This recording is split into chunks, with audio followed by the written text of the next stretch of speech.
Il existe des amours que l'on n'assume pas complètement en public, non pas parce qu'on n'aime pas assez, mais parce qu'à certains moments, la présence de l'autre vient toucher quelque chose de fragile en nous. L'image que l'on veut donner, la place que l'on accepte d'occuper et le regard que les autres posent sur ce choix.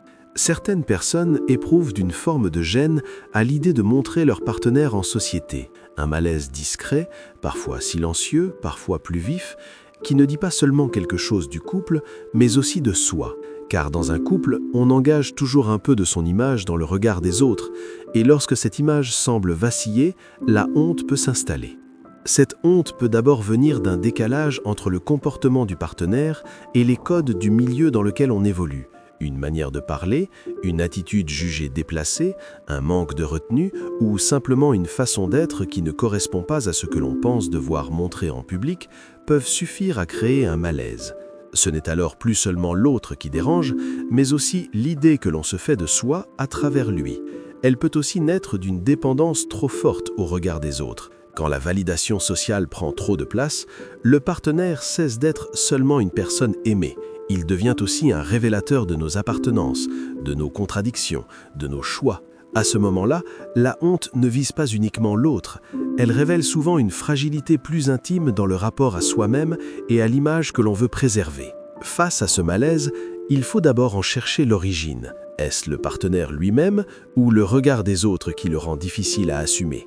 La première solution consiste à ouvrir un échange sincère avec son partenaire. Lorsqu'il reste tu, ce malaise finit souvent par créer de la distance, car ce qui n'est pas dit se transforme peu à peu en tension silencieuse. En mettant des mots sur ce qui gêne, il devient possible de comprendre si l'on se trouve face à un simple décalage passager, à une incompatibilité plus profonde ou à une difficulté personnelle à assumer ce que la relation donne à voir aux autres. La seconde solution est d'interroger sa propre relation à l'image sociale. Pourquoi ce que l'autre fait ou dit en public me touche-t-il autant ? Pourquoi ai-je besoin que mon couple corresponde à une certaine idée de respectabilité ou d'harmonie ? Dans bien des cas, la honte envers le partenaire ne dit pas seulement un désaccord de style ou de milieu, elle révèle aussi une difficulté plus profonde à accepter la part d'imprévu, de différence ou d'altérité que toute relation véritable comporte. Au fond, avoir honte de son partenaire dit souvent moins quelque chose du couple que de la manière dont on se situe soi-même face au regard des autres. Et tant que cette tension n'est pas comprise, elle continue de peser sur la relation. Aimer quelqu'un, ce n'est pas seulement le vivre en privé, c'est aussi apprendre à l'assumer sans se trahir soi-même.